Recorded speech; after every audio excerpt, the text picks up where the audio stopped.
আমাদের শুভ মানসিকতা, শুভ বিচারে, শুভ কর্মে মানুষ সন্দেহ করেন, প্রশ্ন করেন, প্রমাণ চান, শুদ্ধতার পরীক্ষা দিতে বলেন। আর তখন নিশ্চিত রূপে কষ্ট হয়। আমরা ভাবি এটাই হলো জীবন। এত শুভ ভাবনা ভেবেও, শুভ কর্ম করেও মানুষ আমাদেরই সন্দেহ করেন। দুঃখ অবশ্যই হয়, কিন্তু দুঃখী হবার কোনো প্রয়োজন নেই। কেন নেই? কারণ যদি কেউ আপনাকে সন্দেহ করে, করতে দিন। সংসারে কি হয় তা দেখুন।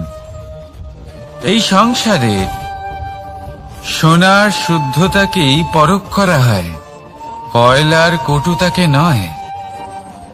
আপনি হলেন স্বর্ণ, তাই আপনার শুদ্ধতা অবশ্যই পরখ করা হবে। সেটা তো হবেই হবে। আপনি নিজেকে দুঃখী করবেন না। আপনার কর্ম শুধু একটাই, স্বর্ণর মতো উজ্জ্বল থাকা। এই সংসার আপনার ভাবনা, চিন্তা, কর্ম এবং শুদ্ধতার প্রমাণ পেতেই থাকবে।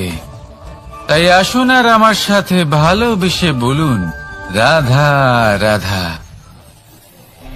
অনেক সময় এমন হয় যখন মানুষ আমাদের সত্যকে অস্বীকার করতে থাকেন আর মানুষের মিথ্যে কথাগুলিকে গ্রহণ করেন, তাও আবার অত্যন্ত সহজে। তখন আমাদের খুব দুঃখ হয়, বড়ই ক্রোধ হয় মানুষের এই মানসিকতা নিয়ে। কিন্তু এটা জানা অত্যন্ত গুরুত্বপূর্ণ যে এমন কেন হয়। কারণটা কি আপনি? আপনারই কি কোনো দোষ রয়েছে? কখনোই নয়। কারণ হলো এটা যে এই যে সত্য, এই সত্যের মূল্য অত্যন্ত অধিক। এতটাই অধিক যে অনেক সময় অনেক ধনী ব্যক্তিও এর মূল্য মেটাতে পারেন না। সেখানেই যদি মিথ্যের কথা বলি, তাহলে এর মূল্য অত্যন্ত কম।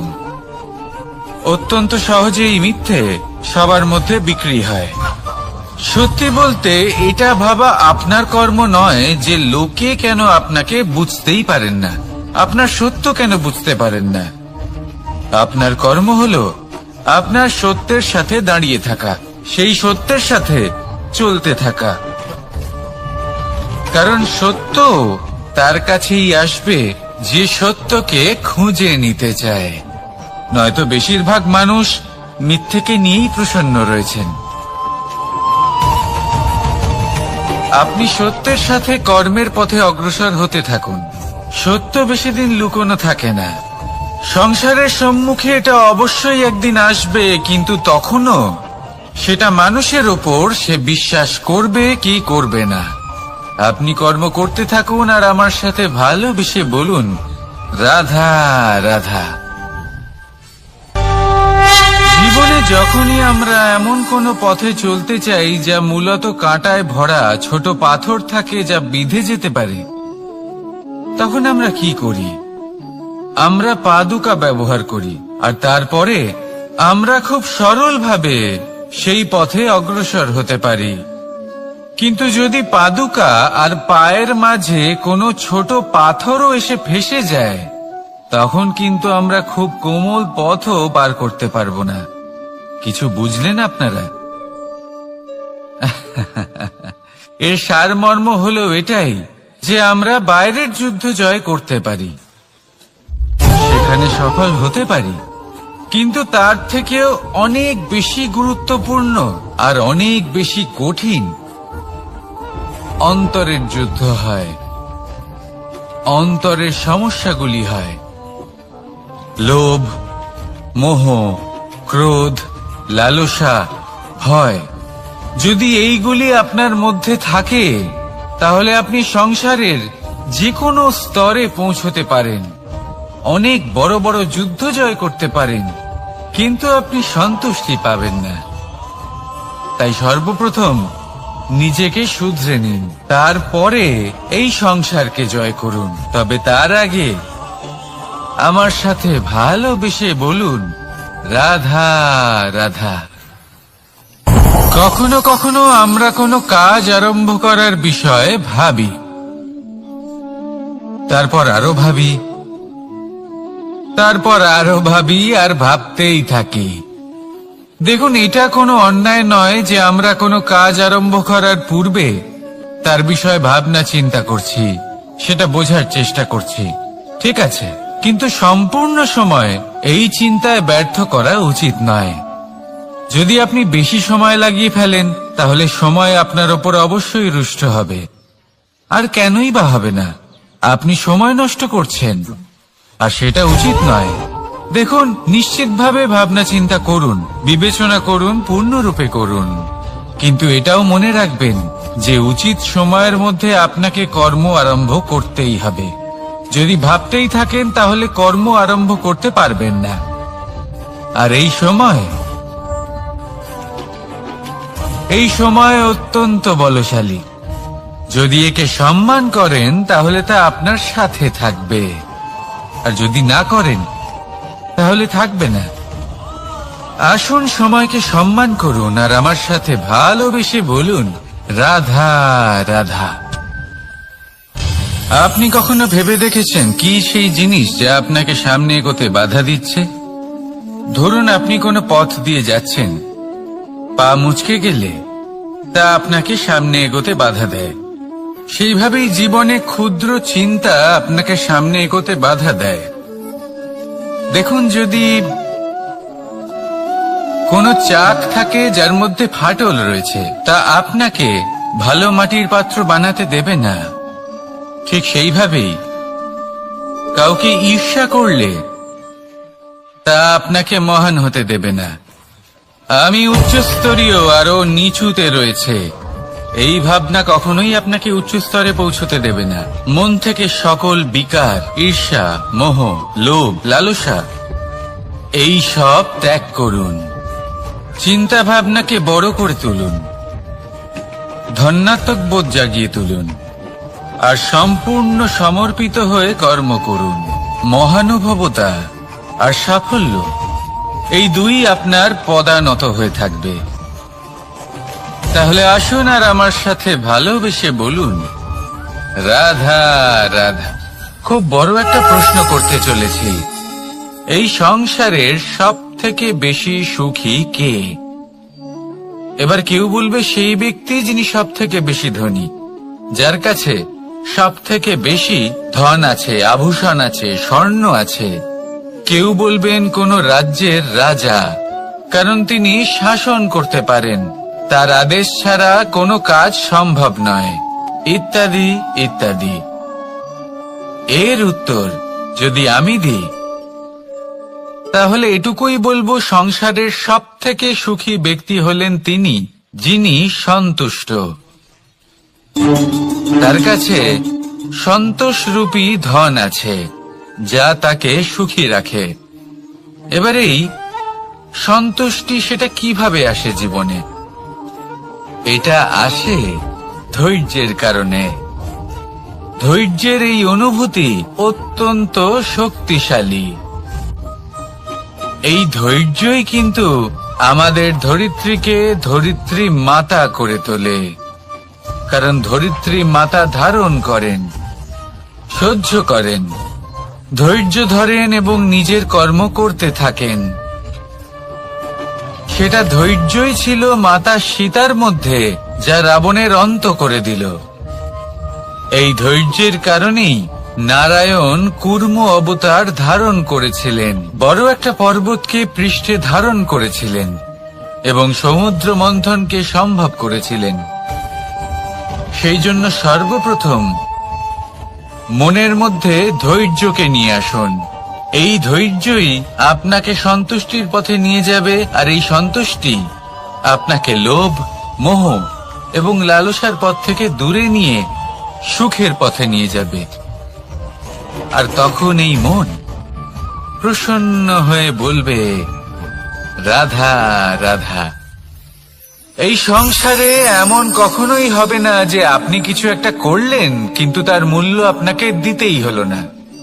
যে কোনো কাজের জন্য, যে কোনো কর্মের জন্য আপনাকে মূল্য দিতেই হবে। প্রকৃতিও আমাদের এটাই শেখায়। আকাশে দেখুন সূর্যকে, প্রত্যেকদিন আমাদের প্রকাশ প্রদান করেন। এনাকে সূর্য নারায়ণ বলা হয়। ইনি কি মূল্য প্রদান করেন? নিজে জ্বলতে থাকেন। ধরিত্রী মাতা, এই ভূমি, ইনি কি মূল্য প্রদান করেন? প্রহার সহ্য করেন। আমরা এই ধরিত্রীতে প্রহার করে মাটি খুঁড়ে তাতে বীজ বপন করি, তবেই আমরা অন্ন লাভ করি, তবেই ফসল পাই। জীবনে যদি আপনাকে সফল হতে হয়, সম্মান পেতে হয়, যশ পেতে হয়, তাহলে আপনাকে মূল্য দিতেই হবে। যদি আপনি সাফল্য লাভ করতে চান, তাহলে দিন রাত আপনাকে ত্যাগ করতে হবে, যেখানে সমগ্র সংসার সন্তোষ অনুভব করছে আর আপনাকে করতে হচ্ছে পরিশ্রম। যদি আপনি সম্মান প্রাপ্ত করতে চান, তাহলে আপনাকে সেই সুখ ত্যাগ করতে হবে যা সবার কাছে রয়েছে। যদি আপনি যশ লাভ করতে চান, তাহলে নিজের অন্তরকে মেরে ফেলা আপনাকে শিখতে হবে, তবেই আপনি যশ লাভ করবেন। জীবনে শুধুমাত্র ধন মূল্যবান নয়, কিন্তু এই যে মূল্যের কথা আমি বলছি, সেটা যদি আপনি দিতে পারেন, তাহলে নিশ্চিত রূপে এটা আপনাকে আরো মূল্যবান করে তুলবে, নিশ্চিত রূপে গড়ে তুলবে। তাহলে এটাই করুন আর আমার সাথে ভালোবেসে বলুন, রাধা রাধা। असतो मा सद्गमय, तमसो मा ज्योतिर्गमय, মৃত্যুর্মা মৃতঙ্গময়। জ্ঞান সেটাই যা অসত্য থেকে সত্যের পথে চালিত করে।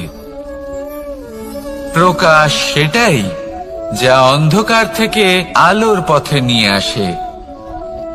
জীবন সেটাই যা মৃত্যু থেকে অমরত্বের পথে নিয়ে যায়। এবার এই তিনটে, জ্ঞান, জীবন এবং প্রকাশ, একই রকম। শূন্য থেকে এর উৎপত্তি হয় এবং আস্তে আস্তে আপনার জীবনে বিস্তার লাভ করে। এবার আমরা এটাই ভাবি যে কেমন করে এই তিনটিকে আগলে রাখা যায়। এর উত্তর হলো, এদের আগলে রাখার প্রয়োজনই নেই, ভাগ করে দিতে হবে। কোন বৃক্ষকেই দেখে নিন, একটি বৃক্ষ অনেক বছর ধরে বেঁচে থাকে। কেন? কারণ সে ভাগ করে দিতে জানে। সে নিজের বীজ ছড়িয়ে দেয়, এই ধরিত্রীতে দেয়, সেই বীজ যা অঙ্কুরিত হয়ে এক নতুন বৃক্ষকে জন্ম দেয়। শুধু ছড়িয়ে দিয়ে একটি বৃক্ষ জীবন দান করতে পারে।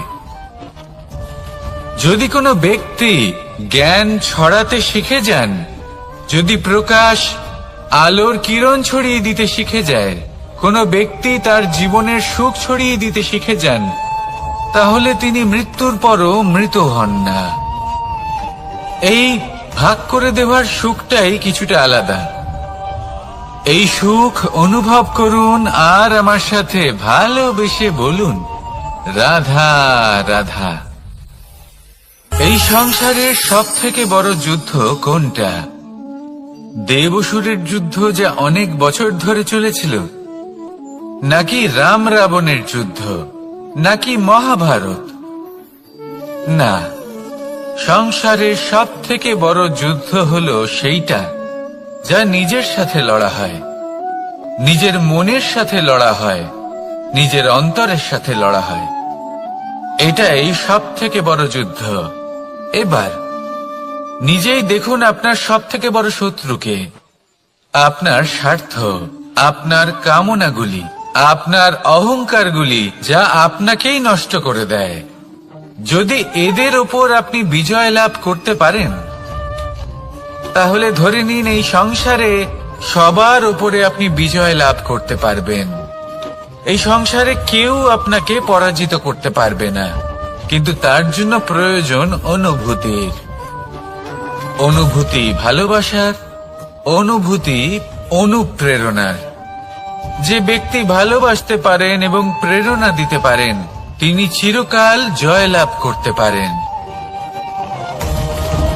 নিজের কাছে ভালোবাসার এক অস্ত্র রাখুন আর প্রেরণার এক ঢাল। জীবনে কেউ আপনাকে পরাজিত করতে পারবে না। আসুন আর আমার সাথে ভালোবেসে বলুন, রাধা রাধা। মানুষ চিরকাল বড় মানুষ হয়ে উঠতে চায়, সবসময় সেই নিয়ে কল্পনা করে। কিন্তু প্রশ্ন হলো এটাই যে মানুষ বড় কখন হতে পারে? যখন সে ধনী হয়ে ওঠে, নাকি যখন তার কাছে সম্মান থাকে, নাকি যখন রূপবান হয় বা অধিক শক্তিশালী হয়? মানুষ বড় মানুষ তখনই হতে পারে যখন বিপদের সময় সে অন্য কোনো মানুষের পাশে এসে দাঁড়ায়। তাই সর্বপ্রথম এটা শিখুন। হয়তো এই জন্যই হনুমান শ্রীরামের কাছে এতটা বড়, আর হয়তো এই জন্যই বলরাম দাদা আমার কাছে এত বড়। যদি আপনিও জীবনে বড় হয়ে উঠতে চান, তাহলে কারোর সাথে তার দুঃখের সময়, তার সংকটের সময় তাকে সঙ্গ দিন আর পাশে এসে দাঁড়ান। এই মন প্রসন্ন হয়ে বলবে, রাধা রাধা। জীবনে সবথেকে বেশি গুরুত্বপূর্ণ বস্তু কি? বাড়ি, বাহন, সোনা, ধন? যদি আমি সত্যি বলি তাহলে জীবনে সবথেকে বেশি গুরুত্বপূর্ণ বস্তু কোনো বস্তুই নয়। যদি কিছু গুরুত্বপূর্ণ থাকে তাহলে তা হলো অনুভূতি, করুণা, মিত্রতা, মাতৃত্ব, বাৎসল্য, আর সবথেকে বেশি গুরুত্বপূর্ণ ভালোবাসা। নিজেদের এই জীবনে যদি আপনি শুধুমাত্র বস্তুর খেলাতে মেতে থাকেন তাহলে জীবনে আনন্দ কখনোই থাকবে না। নিজের এই জীবনকে অনুভূতির পীঠস্থান বানিয়ে তুলুন। এই মন প্রসন্ন হয়ে বলবে, রাধা রাধা।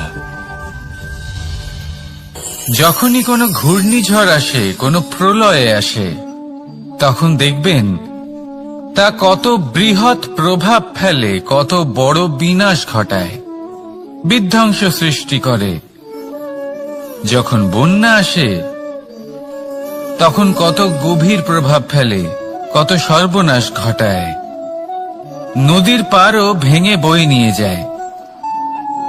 সেখানে কোনো গাছকে দেখুন, শান্তভাবে দাঁড়িয়ে থাকে, চুপ করে, আর নিজের কাজ করে, ছায়া প্রদান করে, ফল প্রদান করে, কোনো শব্দ না করেই নীরবে কর্ম করে। যদি নদীর কথা বলি, নদী যখন বয়ে চলে খেতে জল প্রদান করে, বনস্পতিদের প্রাণ প্রদান করে, আমাদের পানীয় জল দেয়। এত মহান কাজ করে কোনো শব্দ না করে, নীরবতার সাথে। এ হলো এক শিক্ষা যে এই সংসারে যারাই মহান কর্ম করেন তারাই নীরব থেকে সেই কর্ম করতে থাকেন, কারণ ওনারা জানেন যে গুরুত্বপূর্ণ প্রচার নয় বরং কর্ম। আর যারা রুদ্রের সাথে থাকেন, কোলাহল করেন, তারা শুধুমাত্র ধ্বংসই করেন। এবার আপনি মৌন থেকে শুধুমাত্র কর্ম করে মহান হতে চান, নাকি রুদ্রের সাথে থেকে বিধ্বংস ঘটাতে চান? সিদ্ধান্ত আপনারই। আসুন আর আমার সাথে ভালোবেসে বলুন, রাধা রাধা। আপনি জীবনে কি হবেন সেটা আপনার পরিশ্রম, আপনার নিরন্তর প্রয়াস আর আপনার নির্বাচিত দিশার উপর নির্ভর করে না। এটা নির্ভর করে আপনার সঙ্গতির উপরেও। এই সঙ্গতি যা হলো অত্যন্ত গুরুত্বপূর্ণ। প্রকৃতিও আমাদের এটাই শেখায় বিভিন্ন উদাহরণ দিয়ে। যদি আপনাকে একটা উদাহরণ দিই, কখনো বাতাসের প্রবাহ লক্ষ্য করবেন। এই বাতাসের প্রবাহ যখন কোনো পুষ্পকে স্পর্শ করে সেও সুগন্ধে পরিপূর্ণ হয়ে যায়।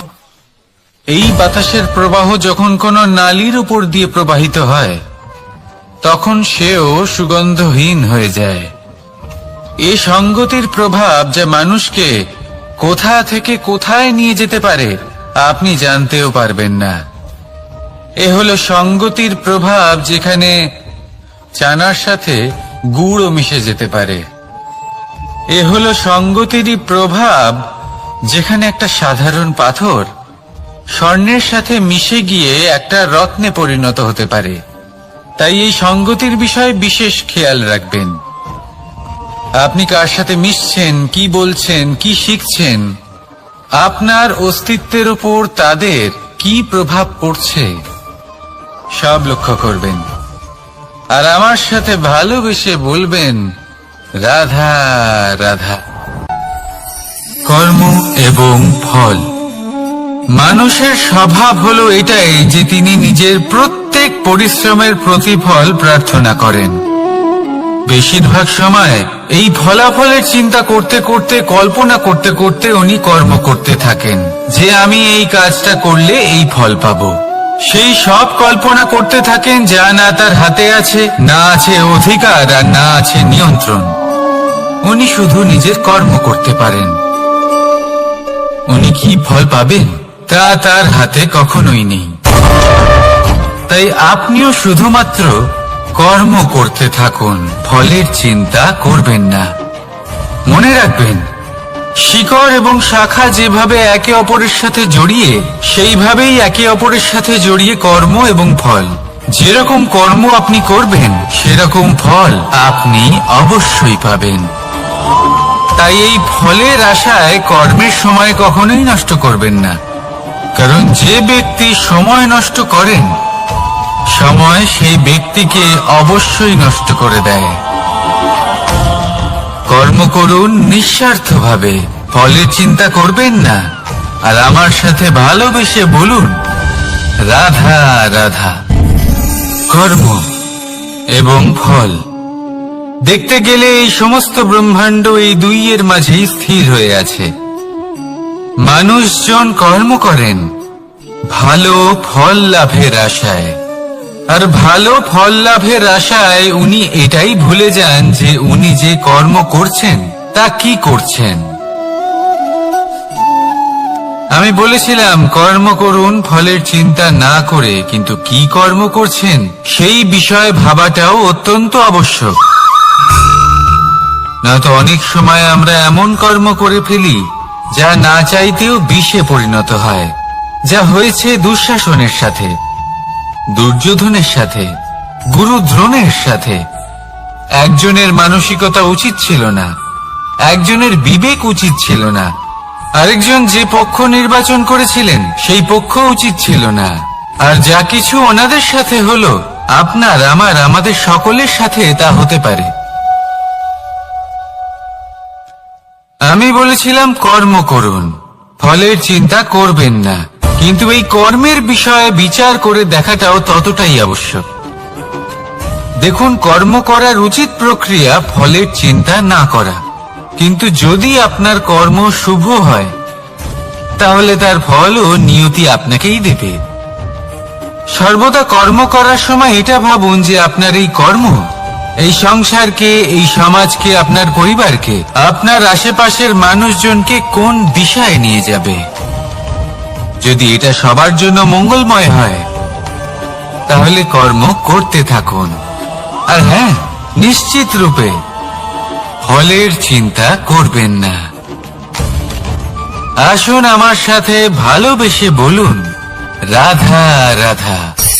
বটবৃক্ষের বীজ সর্ষের দানার থেকেও ছোট হয়, কিন্তু যখন তা নিজের রূপ ধারণ করে তখন তা বিশাল বৃক্ষের আকার ধারণ করে, যা সহস্র বছর ধরে বেঁচে থাকে, ছায়া প্রদান করে, পাখিদের আশ্রয় প্রদান করে, আর দেয় পথচারীদের বিশ্রাম করার স্থান। কেন?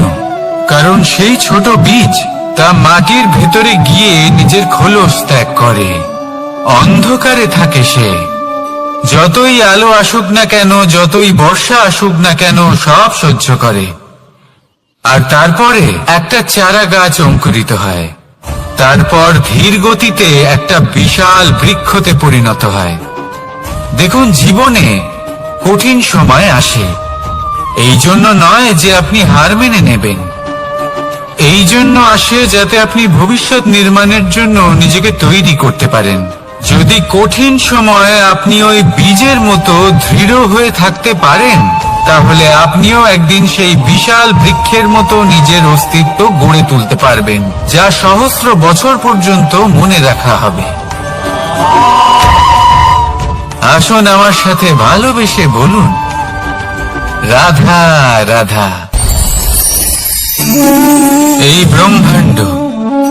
এই ব্রহ্মাণ্ড কত বৃহৎ, তাই না? যার সম্মুখে এই পৃথিবীকেও একটা বিন্দুর মতো মনে হয়। আর এই পৃথিবীতে আমরা কে হই, আমাদের আকার কিরকম, আমাদের অস্তিত্বই বা কি? যখন আমরা এভাবে ভাবি তখন মনে হয় আমরা কিছুই নই। তা আমরা যখন কিছুই নই, তাহলে আমরা এত চিন্তা করি কেন? কি ভেবে ভয় পাই?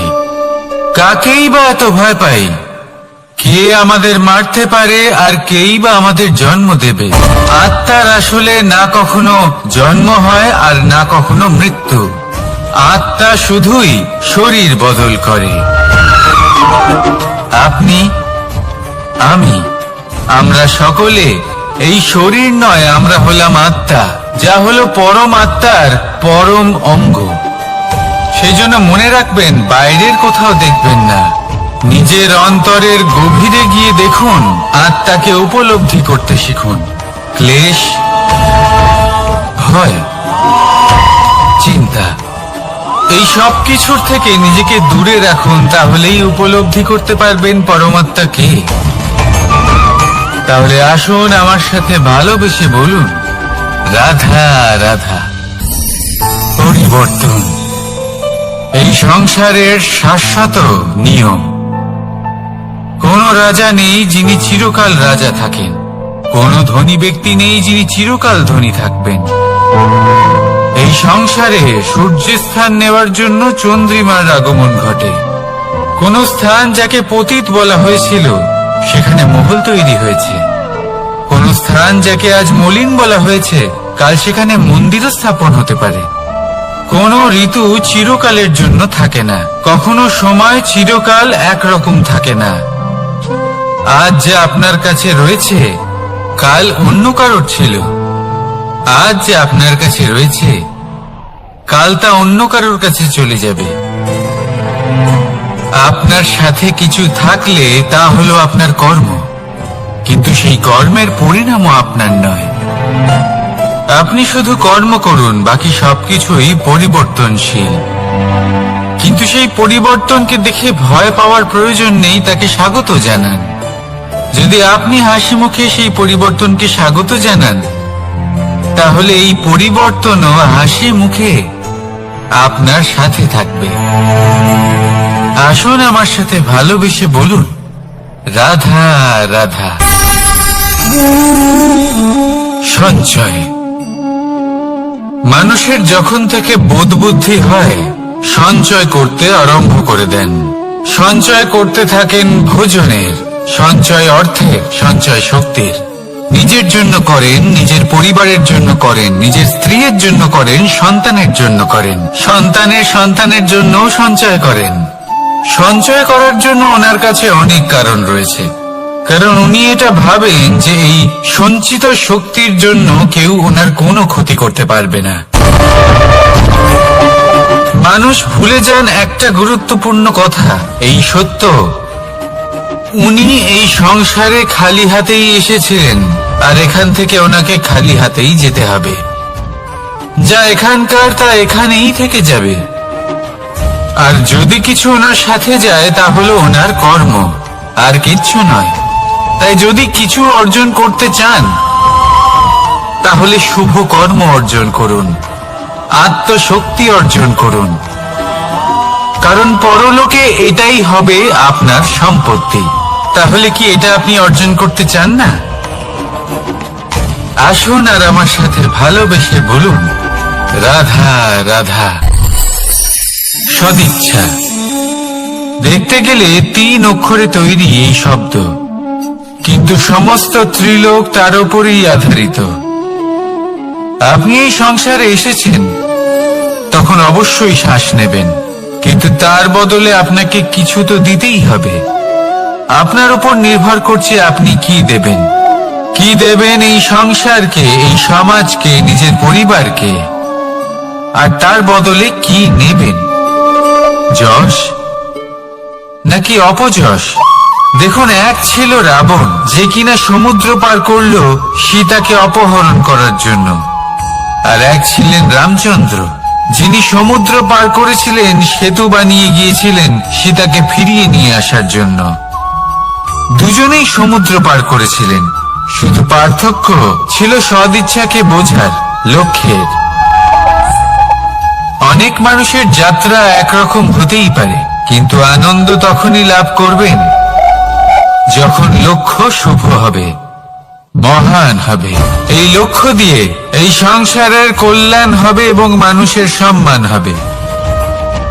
যদি আপনার সংকল্প উচিত হয়, তাহলে আপনার লক্ষ্য উচিতই হবে, নয়তো শুধুমাত্র বিনাশ হবে।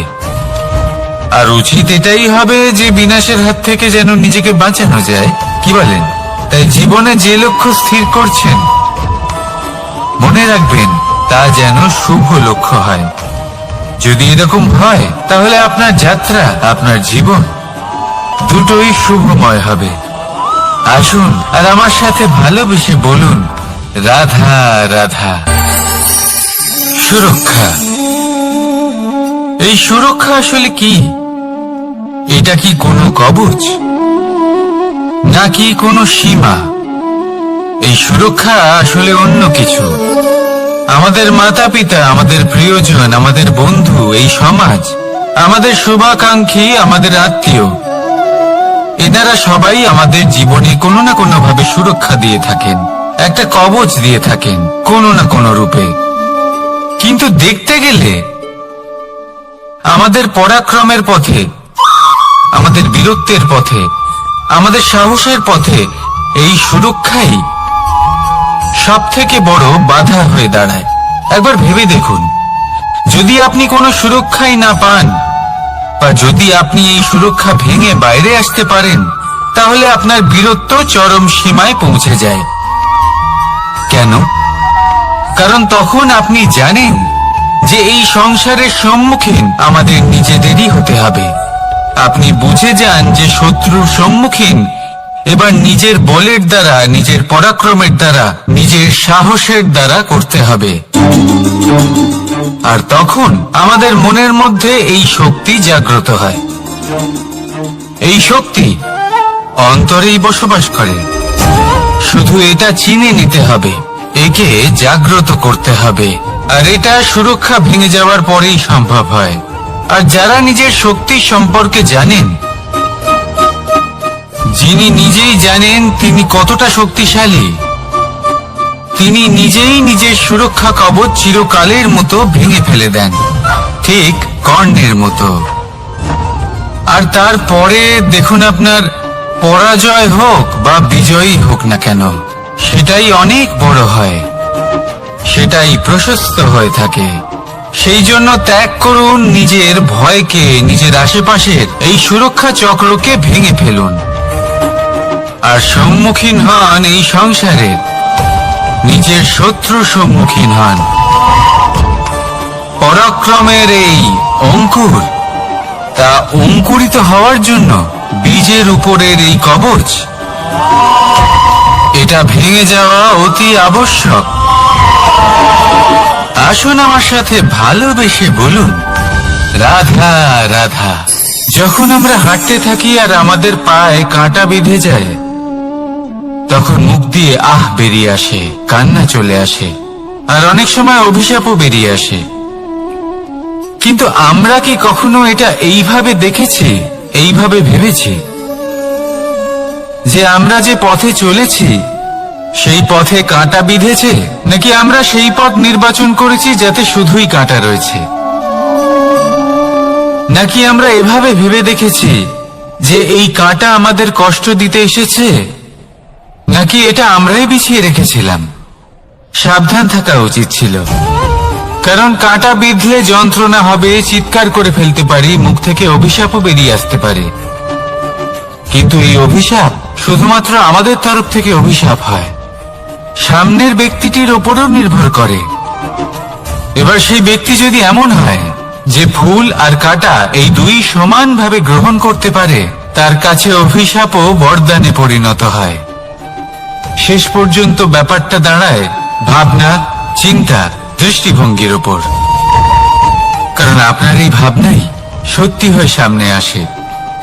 সেই জন্য এই ভাবনা, চিন্তা, মানসিকতাকে গুরুত্ব সহকারে দেখবেন। এই বিবেচনা নিয়ে বিবেচনা করতে শিখুন।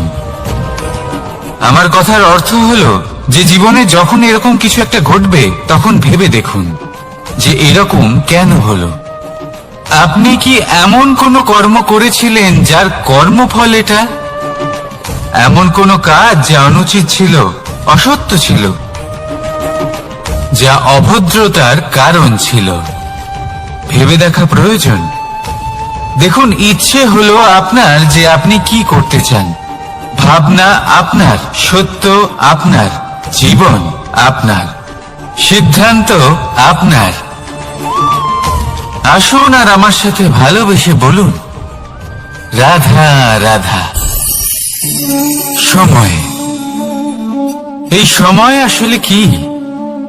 এই সময় একটা সরল রেখা তো কখনোই নয়। সময় হলো একটা চক্র, যেখানে এর আদি সেখানেই হলো এর অন্ত, আর যেখানে তা শেষ হয় সেখান থেকেই তার শুরু হয়। এই সময় একটা অত্যন্ত বিচিত্র চিন্তা, বিচিত্র ভাবনা, একটা বিচিত্র বস্তু যা কেউ বুঝতে পারেন না। এই সময়ের লীলা, এর কোনো প্রমাণ নেই, কোনো জ্ঞান নেই, কোনো পরিমাপ নেই। শুধু এটুকু আমরা জানতে পারি, যেখানে শেষ হবে সেখান থেকে একটা নতুন সূচনাও হবে। যা আজ আপনার কাছে আছে, কাল অন্য কারোর কাছে যাবে, তারপরে তার কাছ থেকেও অন্য কারোর কাছে যাবে, তারপরে তার থেকেও ছিনিয়ে নেওয়া হবে। এই নিয়তির একজনের কাছ থেকে অন্যজনের কাছে আদান প্রদানের এই সময় হলো আপনার সময়। এই সময় সদ্ব্যবহার করুন, এই সময়কে বাঁচুন। আপনাকে শুধু এটাই সুনিশ্চিত করতে হবে যে আপনি কোন পক্ষে আছেন। আর সত্যি বলতে কি, আপনার জীবনের পরিণাম নির্ভর করে আপনার নির্বাচনের ওপর। আপনি কোন পক্ষ নির্বাচন করছেন। তাহলে মনে রাখবেন, জীবনে সেই পক্ষই নির্বাচন করবেন যা চয়ন করার পরে আপনি সুখ অনুভব করবেন, আপনি সন্তোষ লাভ করবেন, প্রসন্নতা লাভ করবেন। আর আমি এটাই সুনিশ্চিত করব যে এই পক্ষ যেন শান্তির পক্ষ হয়, এই পক্ষই যেন প্রেমের পক্ষ হয়। তাহলে চিন্তা করবেন না, আর আসুন আমার সাথে ভালোবেসে বলুন, রাধা রাধা। দৃষ্টি আর দৃষ্টিভঙ্গি, এই সমগ্র লীলা হলো এই দুইয়ের। বিচিত্র হতে পারে, কিন্তু এটাই সত্যি। এবার আপনাকে একটা উদাহরণ দিয়ে বোঝাই। অনেক সময় আপনি কোনো ব্যক্তিকে এটা বলতে শুনবেন যে আমি আমার নিজের উপরে গর্ব করি, আমি নিজেকে নিয়ে গর্ব করি, আমি খুব ভালোভাবে আমার মা বাবার সেবা করি, ওনাদের আমি সবসময় সুখী রাখি, ওনাদের আমি একটা বাড়ি দিয়েছি, সকল সুখ সুবিধা দিয়েছি, ওনাদের জীবনে প্রত্যেক জিনিস দিয়েছি আর দেব যা তাদের প্রয়োজন।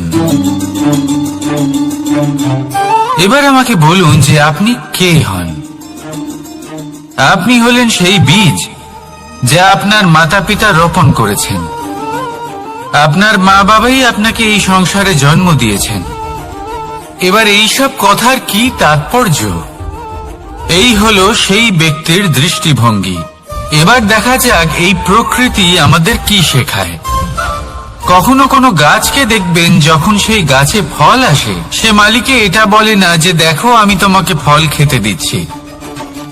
সেই বৃক্ষ এটা বলে না যে দেখো আমি তোমায় আহার করতে দিচ্ছি, কারণ ও জানে যে এটা হলো সেই মালির পরিশ্রম, এটা হলো তারই কর্মের ফল, আর এটা তারই পাওয়া উচিত। সে বলে যে তোমার জিনিস তোমাকেই অর্পণ করলাম, এ আমার জিনিস নয়।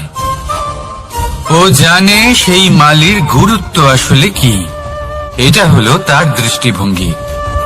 সেই জন্য আপনি জীবনে কোন ব্যক্তির মধ্যে, কোন পশু পাখির মধ্যে, কোন প্রাণীর মধ্যে, কোন পরিস্থিতিতে, কোন আবেগের মুহূর্তে কি দেখতে পাচ্ছেন, সেটা আপনার দৃষ্টিভঙ্গির উপরে নির্ভর করছে। তাই নিজের মনে ধনাত্মক ভাব জাগ্রত করুন, শুভ চিন্তা নিয়ে আসুন। এই ভাবনাই সত্য হয়ে সামনে আসবে। এই দৃষ্টিভঙ্গি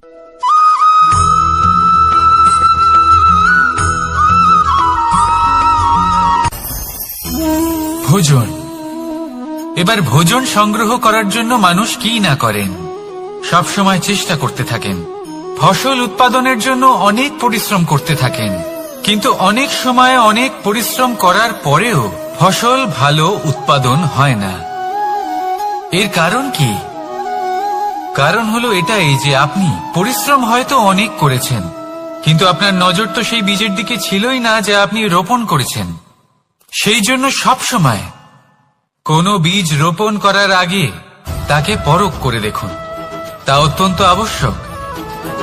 আর সেইভাবেই যখনই কোনো কর্মের প্রশ্ন আসে, তাহলে সেখানে শুধুমাত্র পরিশ্রম যথেষ্ট নয়, সেই কাজের প্রতি আপনার কর্তব্য কি, আপনার উদ্দেশ্য কি, সেটা জানা হলো অত্যন্ত গুরুত্বপূর্ণ।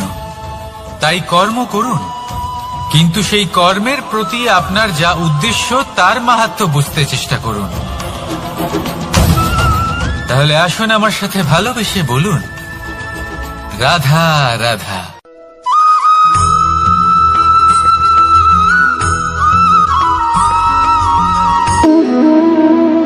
সম্পর্ক হলো আমাদের জীবনের একটি আধার। কিছু সম্পর্ক এমন যা আমরা জন্মসূত্রে লাভ করি, যেমন পরিবার, মা, বাবা। কিছু সম্পর্ক আছে যা আমরা জীবনে অর্জন করে থাকি, তা সে প্রেমের হোক, স্নেহের হোক বা বন্ধুত্বের। এই সকল সম্পর্ক লাভ করার বা গড়ে তোলার 5টি ধাপ রয়েছে। প্রথম ধাপ, কোনো ব্যক্তির সাথে আলাপ হওয়া, তার সাথে কথা বলা বা তাকে দেখা।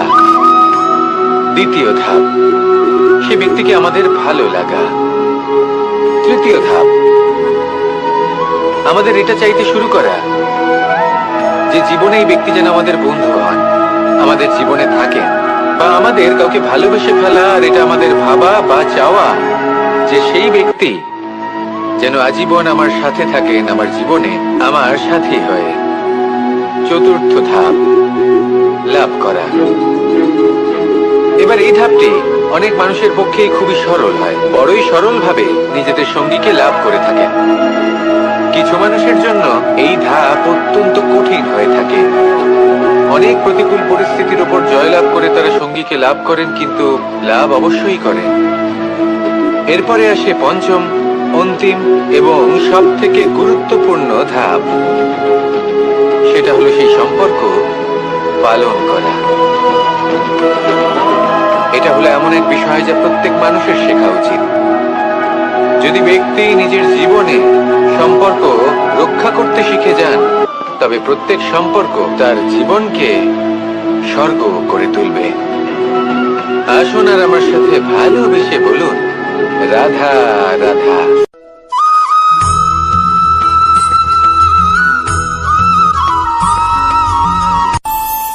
আমাদের মনে যখন কোনো প্রশ্ন ওঠে, কোনো দ্বন্দ্ব জাগে, তখন আমরা যাই আমাদের গুরুর কাছে, আমাদের আরাধ্যের কাছে গিয়ে জিজ্ঞেস করি। এইভাবেই একদিন আমি পৌঁছলাম আমার আরাধ্যের কাছে, আমার মহাদেবের কাছে, আর ওনাকে প্রশ্ন করলাম যে মহাদেব, জীবনে আনন্দ পাওয়ার, উৎসব পালনের, প্রেম ভাগ করে নেবার, জীবনকে উপভোগ করে নেওয়ার সর্বশ্রেষ্ঠ সময় কোনটা? মহাদেব হাসলেন আর উনি বললেন, জীবনে উৎসব পালনের সব থেকে শ্রেষ্ঠ দিন হল মৃত্যুর ঠিক আগের দিনটা। প্রেম ভাগ করে নেওয়ার সব থেকে শ্রেষ্ঠ মুহূর্ত হল মৃত্যুর ঠিক আগের মুহূর্ত। জীবনকে উপভোগ করে নেওয়ার সর্বশ্রেষ্ঠ প্রহর হল মৃত্যুর এক প্রহর পূর্বে। তখন আমি চমকে গেলাম। আমি বললাম, কিন্তু মহাদেব, মৃত্যু তো অনিশ্চিত, আমরা জানিও না কবে আমাদের মৃত্যু হবে। মহাদেব আবার হাসলেন।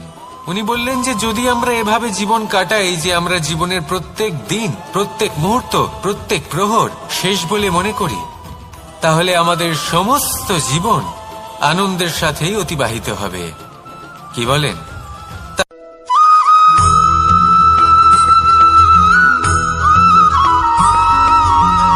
এই সংসারে কোনো বস্তু হোক বা ব্যক্তি হোক, তার একার গুরুত্ব কিন্তু খুব বেশি নয়।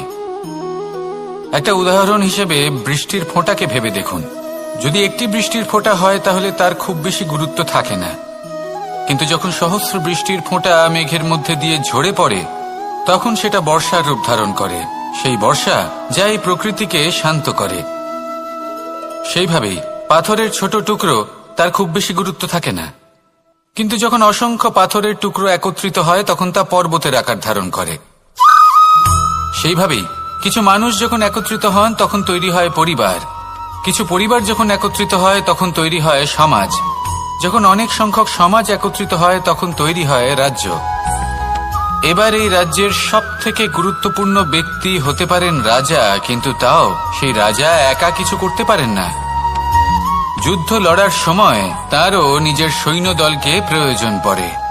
কিন্তু এই সংসারে এমন একজন ব্যক্তি আছেন যিনি একাই সব কাজ করতে থাকেন, এবং সেই ব্যক্তি হলেন মা। আমাদের জীবনে একজন পিতার ভূমিকা কিন্তু নিঃসন্দেহে অমূল্য, কিন্তু আমাদের সকলের জীবনে যে ভূমিকা একজন মায়ের তা অন্য কারোর থাকে না। একজন মা একাই সন্তানকে বড় করতে পারেন, সংস্কারী করে তুলতে পারেন, তার জন্য পরিশ্রম করেন। আর এত কিছু কাজ করার পরেও তার কাজের জন্য তিনি প্রশংসা অবশ্য পান না। উল্টে যদি সেই সন্তান অনুচিত পথে চালিত হয়, অনুচিত কর্ম করে, তখন সেই মাকেই অপবাদের পাত্র হয়ে উঠতে হয়। আমাদের জীবনে মায়ের যোগদান কতটা সেটা বুঝুন। আপনাকে বড় করে তোলার জন্য উনি কতটা পরিশ্রম করেছেন সেটা বুঝুন। আজ থেকে, এখন থেকে, এই মুহূর্ত থেকে মাকে সম্মান করতে শিখুন। যখন সময় পাবেন, যখন সুযোগ হবে, তখন তার প্রশংসা করুন, ওনারও ভালো লাগবে। আর মায়ের এই মমতার জন্য, তার এই ভূমিকার জন্য আসুন সবাই মিলে আমরা তাকে প্রণাম করি, আর সকলে মিলে ভালোবেসে বলি, রাধা রাধা।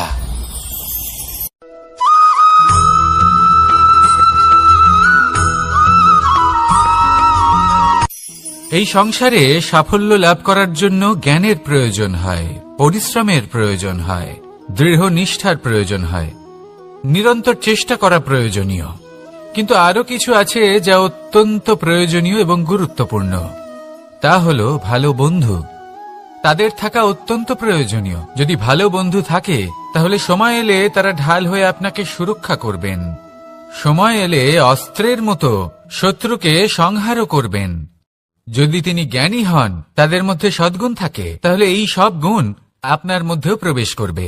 তাহলে সাফল্যের জন্য ভালো বন্ধু পাওয়া অত্যন্ত প্রয়োজনীয়। কিন্তু শুধু বন্ধু কেন, ভালো শত্রুও থাকা প্রয়োজনীয়। এবার আপনি ভাববেন, আমি কি বললাম? যদি আপনার জীবনেও ভালো অর্থাৎ শক্তিশালী শত্রু থাকে, তাহলে আপনিও শক্তিশালী হতে থাকবেন। এই শত্রু আপনাকে প্রেরিত করবে আরো বেশি শক্তিশালী হয়ে ওঠার। কখনো কোনো হরিণকে দেখুন, তীব্র গতিতে দৌড়তে থাকে। কেন তীব্র গতিতে দৌড়য়? এই কারণে নয় যে কোথাও তার জন্য মধুর ঘাস অপেক্ষা করে রয়েছে, না, সে এই কারণে তীব্র গতিতে দৌড়য়, কারণ সেটা না করলে তার পেছনে একটি সিংহ আছে যে ওকে নিজের ভোজন করে ফেলবে। তাই জীবনে বিপদ, সংকট এই সবকিছুও হলো অত্যন্ত গুরুত্বপূর্ণ। তার সম্মুখীন হতে শিখুন আর আমার সাথে ভালোবেসে বলুন, রাধা রাধা।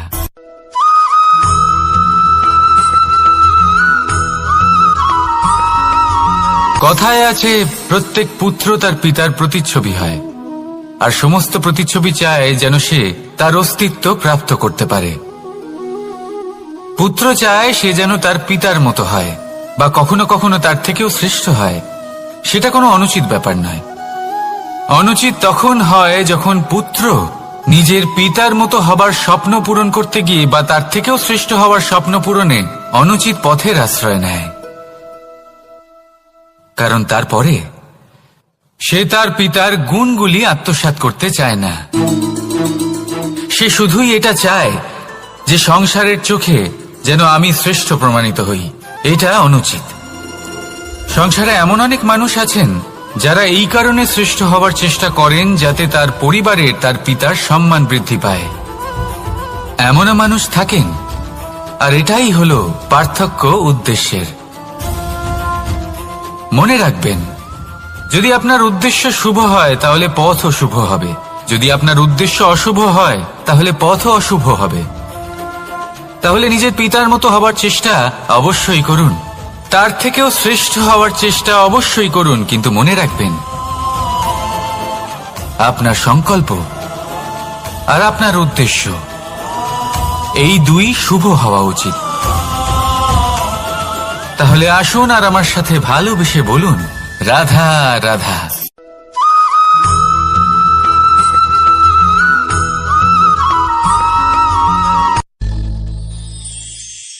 শিশিরের বিন্দু পাতার ওপর পড়ে আর তার গায়ে লেগে থাকে। পাতা তাকে শুষে নিতে পারে না, আর শেষ পর্যন্ত সে ঝরে পড়ে যায়। অন্যদিকে রয়েছে মেঘ এবং চাতক। এদের মধ্যে অনেক দূরত্ব থাকে। মেঘ থাকে আকাশে আর চাতক থাকে ধরিত্রীতে। কিন্তু যখন এই মেঘ থেকে বৃষ্টি ঝরে পড়ে, এই চাতক কিন্তু সেই জলই পান করে, নয়তো সে তৃষ্ণার্ত থেকে যায়। এবার অন্যদিকে দেখলাম শিশির বিন্দু আর পাতার এই সম্পর্ক। এরা খুব কাছাকাছি থাকে, ঘনিষ্ঠও থাকে। অন্যদিকে রয়েছে মেঘ এবং চাতকের সম্পর্ক, যাদের মধ্যে অনেক দূরত্ব থাকা সত্ত্বেও তারা খুব ঘনিষ্ঠ, তাই না? এই সারমর্ম খুব সরল। এই নৈকট্য, এই দূরত্ব, তা আপনার সম্পর্কে প্রভাব কিছুতেই ফেলতে পারে না। এই নৈকট্য, এই দূরত্ব, এসব হলো শুধুমাত্র মনের ব্যাপার। কখনো আপনি অনুভব করেছেন আপনি কারোর থেকে অনেক অনেক দূরে আছেন, অনেক দূরে আছেন, তাও সেই ব্যক্তির প্রতি আপনি টান অনুভব করেন। সেখানে আপনি কারোর সাথে প্রত্যেক দিন অতিবাহিত করেন, সমস্ত জীবন অতিবাহিত করেন, সব থেকে বেশি সময় তার সাথে অতিবাহিত করেন, তাও তার প্রতি সেই টান অনুভব করেন না। এই সংকেত হলো মনের দূরত্বের। তাহলে মনের এই দূরত্ব দূর করুন আর আমার সাথে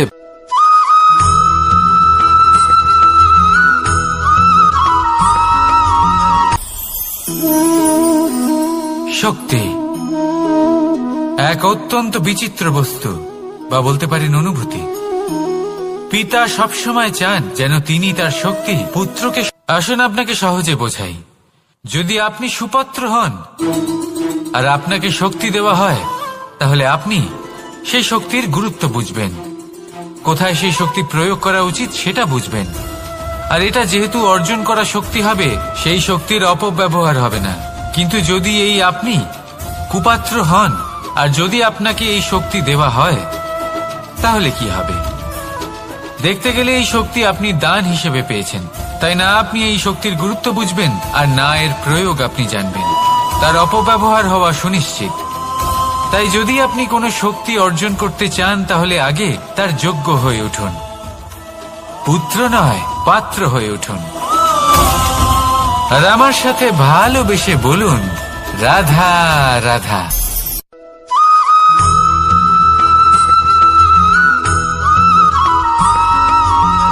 ভালো শুধু ওনাদের কঠোর ব্যবহার দেখলে আমরা একটু ভয় পেয়ে যাই। এবার ওনাদের এই কঠোর ব্যবহার আমাদের ভালো না লাগলেও অত্যন্ত আবশ্যক, কারণ মাতার থেকে আমরা যে শক্তি লাভ করি তা যেন নিয়ন্ত্রণ হারিয়ে বিধ্বংসী না হয়ে ওঠে, আমরা যেন কোনো কুপথে না চলে যাই, আমরা কখনো যেন দোষ না করে ফেলি।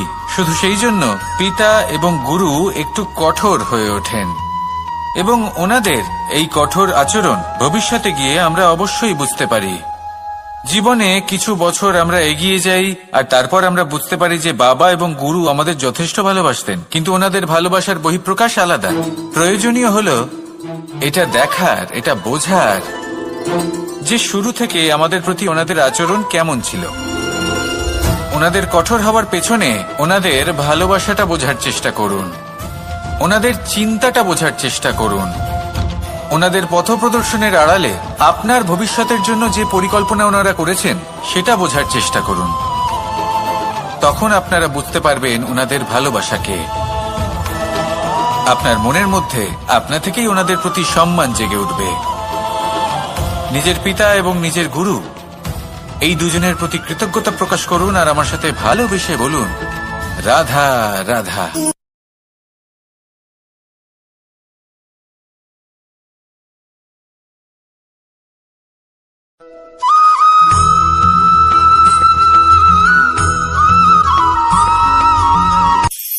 কখনো কোনো বাগানের কোনো বৃক্ষকে দেখেছেন যেখানে সুগন্ধি ফুল থাকে, রসালো ফল থাকে?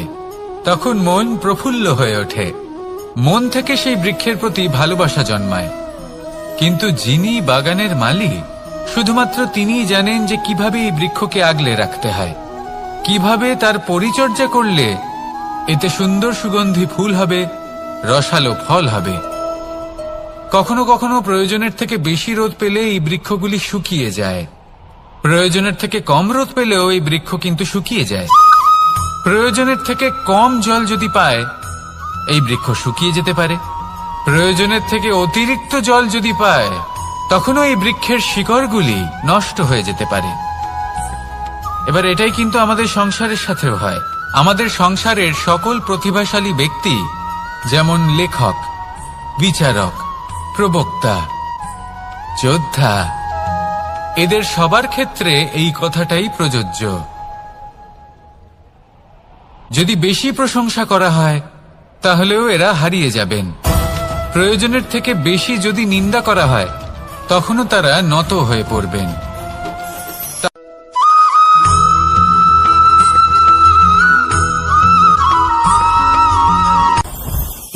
জীবনে কিছু শেখা অত্যন্ত গুরুত্বপূর্ণ। এবার কি কি শিখতে হবে সেই সব শেখানোর জন্য অনেক শিক্ষক রয়েছেন, কিন্তু কি শিখবেন না আর কি করবেন না এটা আমাদের নিজের অভিজ্ঞতা দিয়ে শিখতে হয়। কিন্তু তার মানে এটা নয় যে যদি আপনাকে শিখতে হয় যে আগুনের তাপ কতটা, আপনাকে আগুনের মধ্যে হাত দিতে হবে। না, অন্য কারোর অভিজ্ঞতা দ্বারাও শিখতে পারেন। প্রশ্ন শুধুমাত্র একটাই যে আপনি কি শিখতে চান নাকি চান না। যদি আপনি এটাই ভাবেন যে আমি শুধুই নিজের অভিজ্ঞতা দ্বারাই শিখতে চাই, তাহলে জীবনকাল ছোট মনে হবে, অনেক কিছুই শিখতে পারবেন না। তাই নিজের সাথে সাথে বড়দের অভিজ্ঞতা দ্বারাও শেখা শুরু করে দিন, এই সংসারের অভিজ্ঞতা দ্বারা শিখতে শুরু করে দিন। আর এটা নিশ্চিত রূপে শেখা আবশ্যক যে কখন কি করবেন না, কোথায় থামতে হবে আর কোথায় থামবেন না। তাহলে আসুন আর আমার সাথে ভালোবেসে বলুন, রাধা রাধা।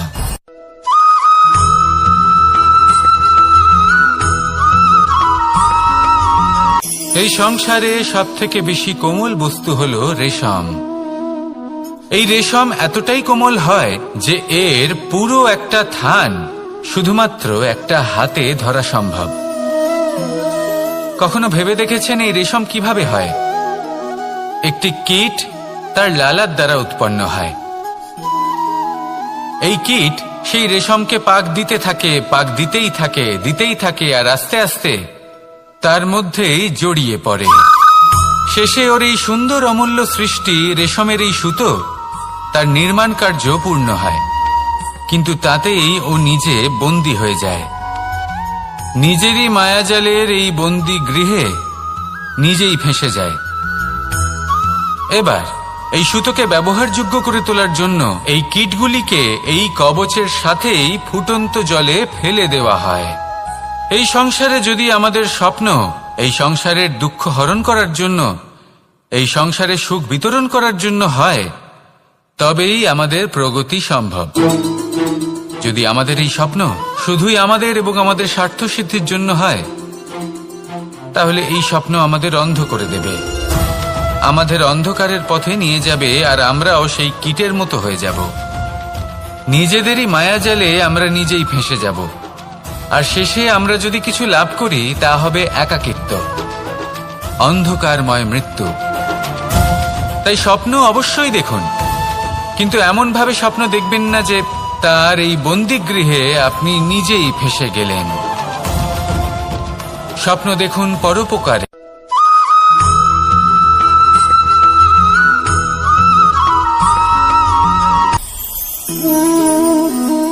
শক্তি এক অত্যন্ত বিচিত্র বস্তু, বা বলতে পারেন অনুভূতি। পিতা সবসময় চান যেন তিনি তার শক্তি পুত্রকে। আসুন আপনাকে সহজে বোঝাই। যদি আপনি সুপাত্র হন আর আপনাকে শক্তি দেওয়া হয়, তাহলে আপনি সেই শক্তির গুরুত্ব বুঝবেন, কোথায় সেই শক্তি প্রয়োগ করা উচিত সেটা বুঝবেন। আর এটা যেহেতু অর্জন করা শক্তি হবে, সেই শক্তির অপব্যবহার হবে না।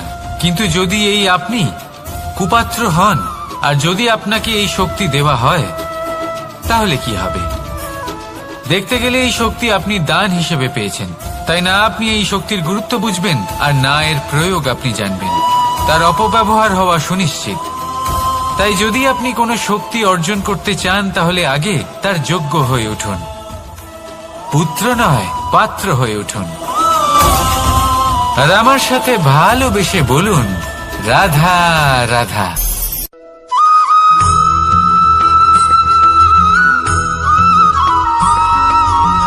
এই সংসারে প্রত্যেক মানুষ এটাই চান যে তিনি যেন ধনবান হন, আর্থিক অবস্থা তার ভালো থাকে, ওনার বাড়িতে লক্ষ্মীর আগমন হয়। কিন্তু সেটা হবে কি করে, সেটাই হলো প্রশ্ন। কেউ বলেন যে যদি পরিশ্রম করো তাহলে ধন অর্জন সম্ভব, কেউ বলেন যে যদি বিদ্যা লাভ হয় তবেই ধন অর্জন সম্ভব, কেউ বলেন যে যদি বলশালী হও তবেই সম্পন্ন থাকবে। ভালো কথা, যদি তাই হয়ে থাকে, তবে দিনমজুর সারা দিন পরিশ্রম করেন, তিনি কেন ধনী হন না? অনেকজন বিদ্বান মানুষ আছেন এই সংসারে, তারা কেন ধনবান হন না? অনেক সংখ্যক বলশালী ব্যক্তি আছেন, তাদের কাছে ধন নেই কেন? তাদের কেন ধনের অভাব হয়? আবার এমনও কিছু মানুষ আছেন যারা পরিশ্রম করেন, তারা দিনমজুর, কিন্তু তারা ধন অর্জন করতে পারেন। কিছু বিদ্বান ব্যক্তি আছেন যাদের কাছে অধিক মাত্রায় ধন রয়েছে, কয়েকজন বলশালী ব্যক্তি রয়েছেন যাদের কাছে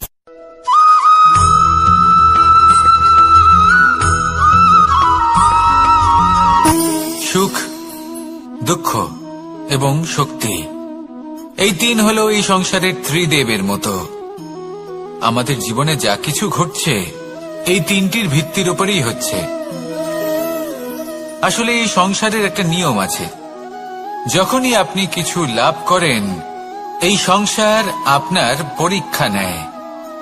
এটা জানার জন্য আপনার পরীক্ষা নেয় যে আপনি যা কিছুই লাভ করেছেন, আপনি কি আদৌ সেটার যোগ্য কিনা। ঠিক সেইভাবেই এই সুখ, দুঃখ এবং শক্তি আপনার পরীক্ষা নিয়ে থাকে। যখন সুখ আসে তখন সে আপনার পরীক্ষা নেয় যে আপনার মধ্যে অহংবোধ জাগ্রত হয়নি তো। যদি অহংবোধ চলে আসে তাহলে সুখ সেখানেই সঙ্গ ত্যাগ করে। দুঃখ আপনার ধৈর্যের পরীক্ষা নিতে থাকে, আর যদি আপনার মধ্যে ধৈর্য না থাকে তাহলে এটা আপনাকে আরো বেশি দুঃখের গভীর অন্ধকারে ঠেলে দেবে। সেখানে শক্তি পরীক্ষা নেয় আপনার বিনম্রতার। যদি আপনি বিনম্র না হন, তাহলে হয় এই শক্তি আপনার সঙ্গ ত্যাগ করবে, নয় এই শক্তি বিনম্রতার অভাবে আপনার পতনের কারণ হতে পারে। এই সংসারে যে কোনো ব্যক্তি যিনি এই পরীক্ষায় উত্তীর্ণ হয়ে থাকেন, এই জীবনে তিনি সাফল্য লাভ করেন। আসুন আমার সাথে ভালোবেসে বলুন, রাধা রাধা।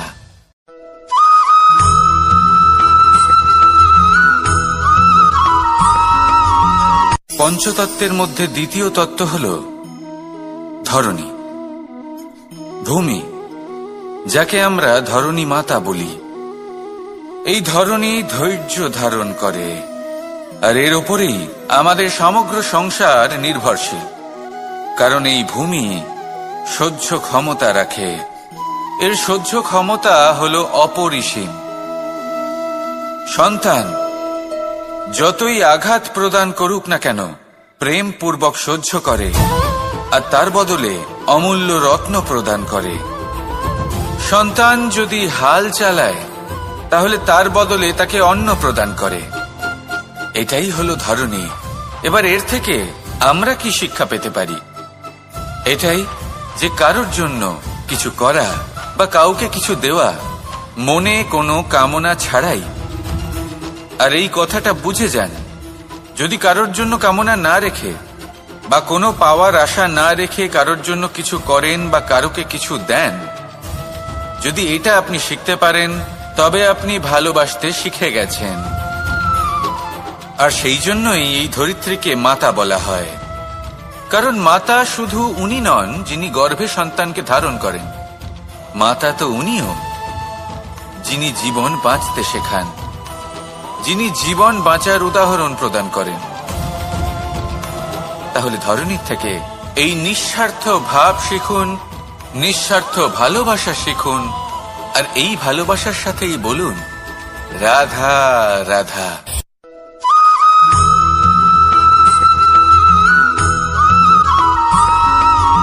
মানুষ জন্মগ্রহণ করে, তার সাথে ভয়েরও জন্ম হয়।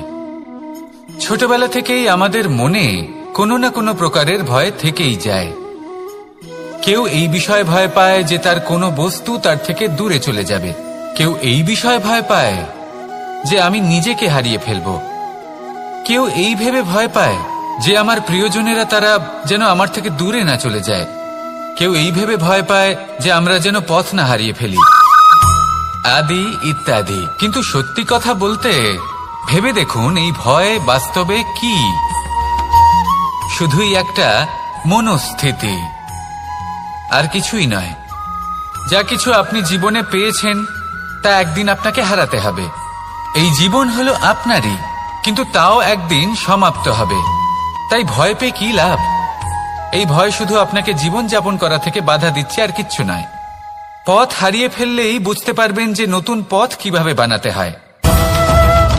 কিছু মানুষকে জীবন থেকে হারালে তবেই আপনি বুঝবেন যে আপনার আপনজনকে। এই ভয়ের কারণে ভীত হয়ে থাকবেন না। এই তারা নক্ষত্র অন্ধকারের অভাবে গুরুত্ব হারায়। শিবকেও মহাদেব হওয়ার জন্য বিষপান করতে হয়েছিল। প্রত্যেক পরিস্থিতি, প্রত্যেক সাফল্য আপনার পরীক্ষা নেবে, তাতে উত্তীর্ণ হওয়া হলো আপনার কর্ম। যখনই আপনি ভয় পাবেন বা সংকটের সম্মুখীন হবেন, তখন সাহসের সাথে তার সম্মুখীন হন। মনে রাখবেন, যে সম্মুখীন হতে জানে, সাফল্য তার সাথে সবসময় থাকে। আসুন আর আমার সাথে ভালোবেসে বলুন, রাধা রাধা।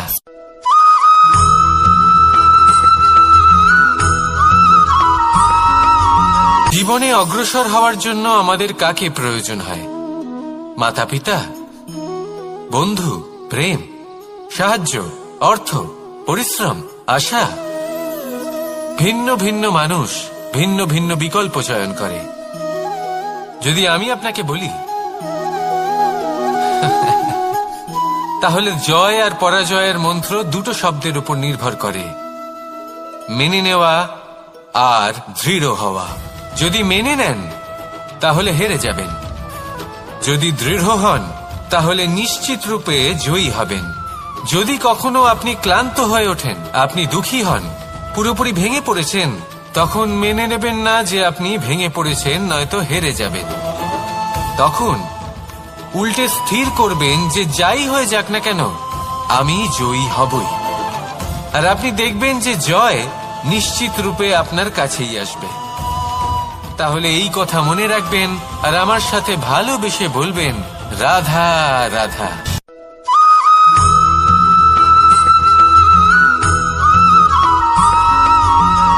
এই সংসারে কোনো বস্তু হোক বা ব্যক্তি হোক, তার একার গুরুত্ব কিন্তু খুব বেশি নয়।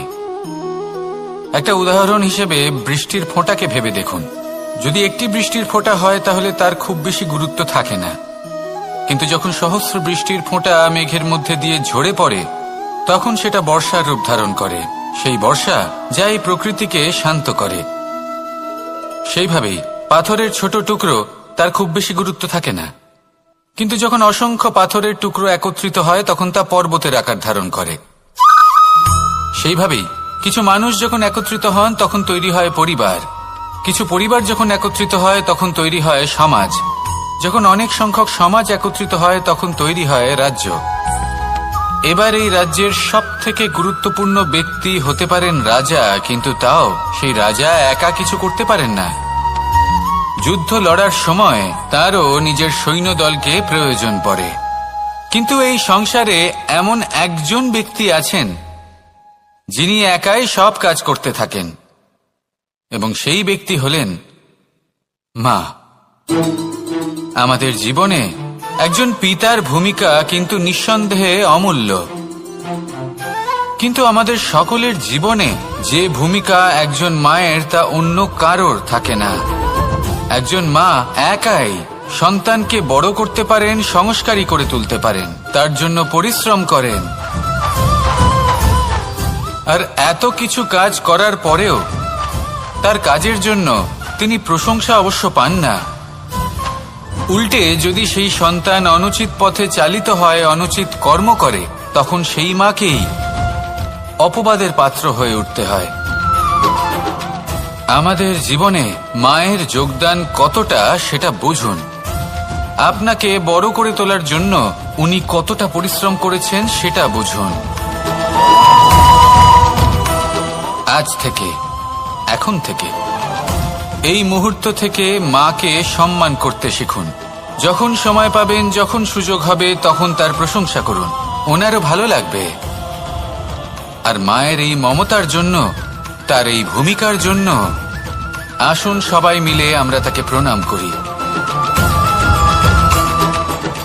আর সকলে মিলে ভালোবেসে বলি রাধা রাধা।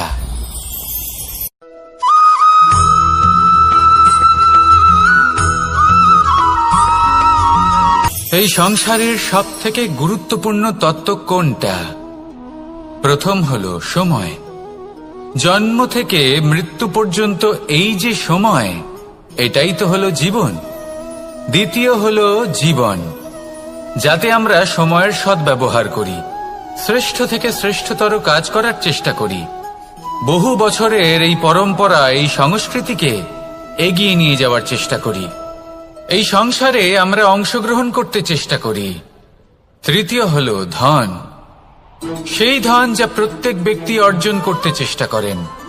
এবার এই তিনটি তত্ত্বের মধ্যে একটা সামঞ্জস্য আছে, সমান ব্যাপার আছে। সে ধনই হোক বা সময় হোক বা হোক জীবন। আর সেই সমান ব্যাপার হলো যে যদি আপনি এটা গণনা করতে থাকেন তাহলে তা কমতে থাকে, যদি আপনি এটা ব্যবহার করেন তাহলে তা বাড়তে থাকে। একে সংগঠিত করে রাখতে চেষ্টা করলে এ হাত থেকে ফসকে যায়, কিন্তু যদি আপনি একে সামলে রাখতে শিখে যান তাহলে এমন কাজ করবেন যাতে সংসারের সাথে সাথে পরবর্তী প্রজন্ম লাভবান হবে। যদি কিছু শিখতে চান তাহলে সামলাতে শিখুন, গণনা করা বা সংগঠিত করা নয়। আসুন আর আমার সাথে ভালোবেসে বলুন রাধা রাধা।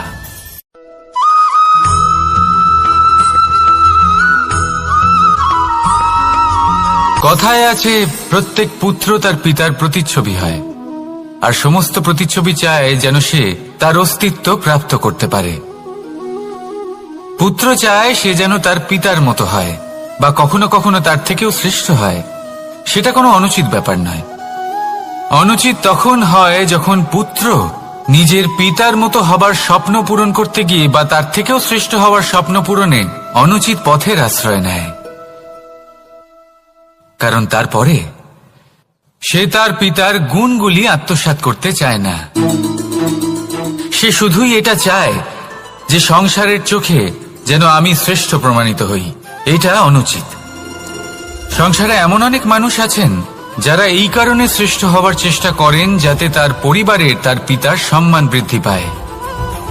এমনও মানুষ থাকেন, আর এটাই হলো পার্থক্য উদ্দেশ্যের। মনে রাখবেন, যদি আপনার উদ্দেশ্য শুভ হয় তাহলে পথও শুভ হবে, যদি আপনার উদ্দেশ্য অশুভ হয় তাহলে পথও অশুভ হবে। তাহলে নিজের পিতার মতো হবার চেষ্টা অবশ্যই করুন, তার থেকেও শ্রেষ্ঠ হওয়ার চেষ্টা অবশ্যই করুন, কিন্তু মনে রাখবেন আপনার সংকল্প আর আপনার উদ্দেশ্য এই দুই শুভ হওয়া উচিত। তাহলে আসুন আর আমার সাথে ভালোবেসে বলুন, রাধা রাধা।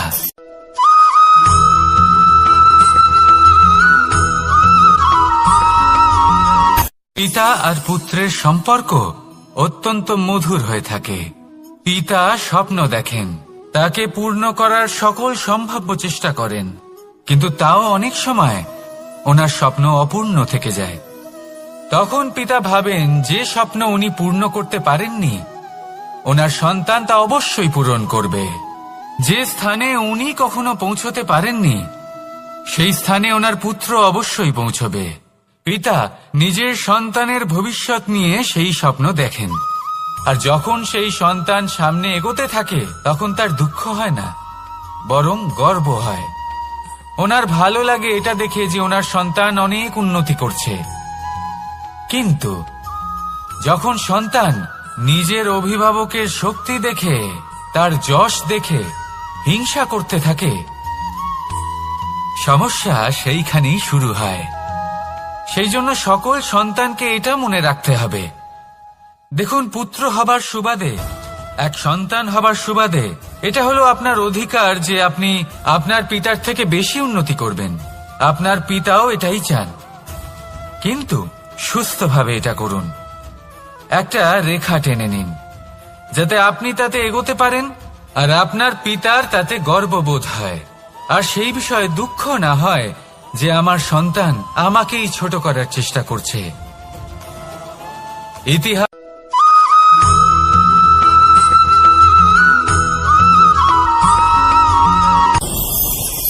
ভয়ের সাথে আমরা সবাই পরিচিত, কষ্টও আমরা সবাই পেয়েছি।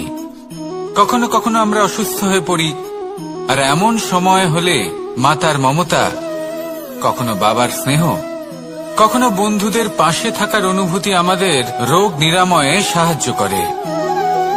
কখনো যদি আমরা নিরাশ হয়ে পড়ি, তখন যদি আমাদের কোনো আপনজন আমাদের দুটো ভালো কথা বলে, তখন আমাদের মনোবল বেড়ে যায়। ঠিক তেমন সংসারের এই রঙ্গমঞ্চে যদি আপনি পীড়িত অনুভব করেন, কিছু শুভ কথা আলোচনা করুন, কিছু স্তুতি গান করুন, কিছু মুহূর্তের জন্য হলেও নিজের ইষ্টদেবের কথা স্মরণ করুন আর প্রার্থনা করুন। সাহস বাড়বে, শক্তিও বৃদ্ধি পাবে এবং সামনে এগিয়ে চলার পথও দেখতে পাবেন। তখন এই মন প্রসন্ন হয়ে বলবে, রাধা রাধা।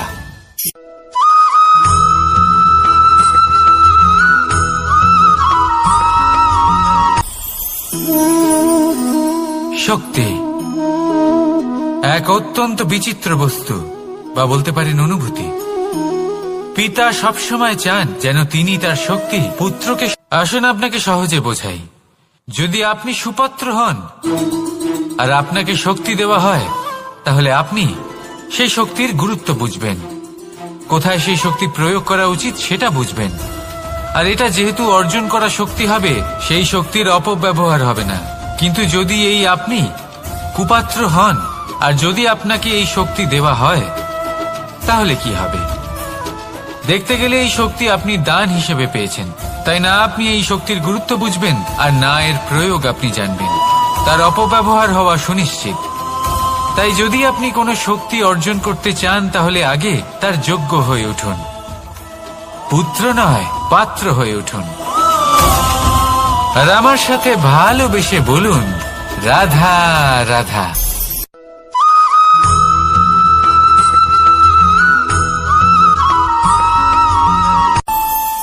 আমাদের মনে যখন কোনো প্রশ্ন ওঠে, কোনো দ্বন্দ্ব জাগে, তখন আমরা যাই আমাদের গুরুর কাছে, আমাদের আরাধ্যের কাছে গিয়ে জিজ্ঞেস করি। এইভাবেই একদিন আমি পৌঁছলাম আমার আরাধ্যের কাছে, আমার মহাদেবের কাছে, আর ওনাকে প্রশ্ন করলাম যে মহাদেব, জীবনে আনন্দ পাওয়ার, উৎসব পালনের, প্রেম ভাগ করে নেবার, জীবনকে উপভোগ করে নেওয়ার সর্বশ্রেষ্ঠ সময় কোনটা? মহাদেব হাসলেন আর উনি বললেন, জীবনে উৎসব পালনের সবথেকে শ্রেষ্ঠ দিন হল মৃত্যুর ঠিক আগের দিনটা। প্রেম ভাগ করে নেওয়ার সবথেকে শ্রেষ্ঠ মুহূর্ত হল মৃত্যুর ঠিক আগের মুহূর্ত। জীবনকে উপভোগ করে নেওয়ার সর্বশ্রেষ্ঠ প্রহর হল মৃত্যুর এক প্রহর পূর্বে। তখন আমি চমকে গেলাম। আমি বললাম, কিন্তু মহাদেব, মৃত্যু তো অনিশ্চিত, আমরা জানিও না কবে আমাদের মৃত্যু হবে। মহাদেব আবার হাসলেন। উনি বললেন যে যদি আমরা এভাবে জীবন কাটাই যে আমরা জীবনের প্রত্যেক দিন, প্রত্যেক মুহূর্ত, প্রত্যেক প্রহর শেষ বলে মনে করি, তাহলে আমাদের সমস্ত জীবন আনন্দের সাথেই অতিবাহিত হবে। কি বলেন?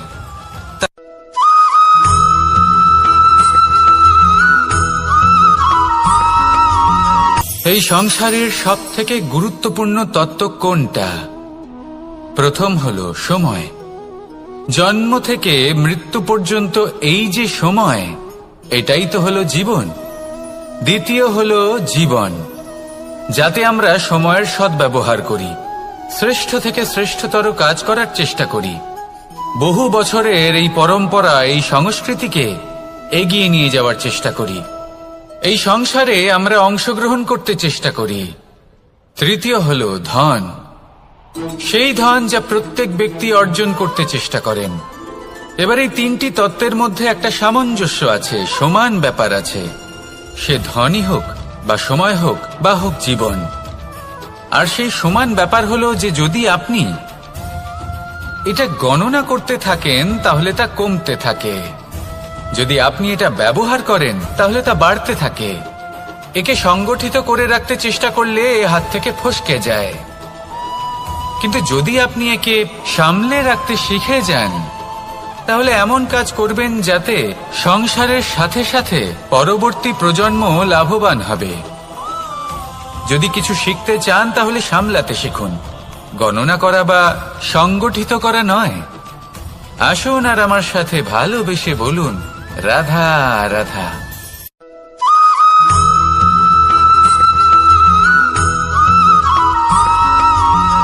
যখন আমরা কোনো বনে প্রবেশ করি তখন এই সবুজ ঘাস দেখে, এই কোমল ঘাস দেখে আমাদের মন প্রফুল্ল হয়ে ওঠে। ভিন্ন ভিন্ন প্রজাতির ফুল, ভিন্ন ভিন্ন রঙের ফুল দেখে এই মন আনন্দে ভরে ওঠে। এখানে শিশুরা আনন্দ লাভ করে, বড়রা ভোজন গ্রহণ করেন, কথাবার্তা বলেন, হাঁটাহাঁটি করে বেড়ান। এবার ভেবে দেখুন, যখন এই উপবনের নির্মাণ হয়েছিল সেই সময় যদি এই মাটিকে সঠিকভাবে খনন না করা হতো, যদি তাতে সঠিকভাবে বীজ রোপণ না করা হতো, যদি কোনো সংঘর্ষ না হতো, পরিশ্রম না করা হতো, যদি চলতে চলতে পায়ে কাঁটা না বিঁধে যেত, তাহলে এই সুন্দর বন দেখে আমরা কি এই আনন্দ লাভ করতে পারতাম?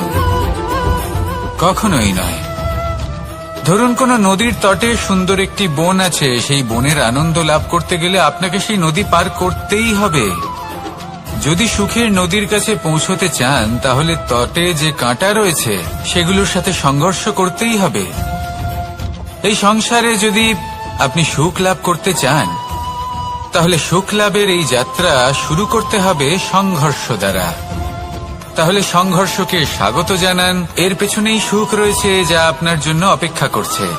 এবার হাসুন আর আমার সাথে ভালোবেসে বলুন, রাধা।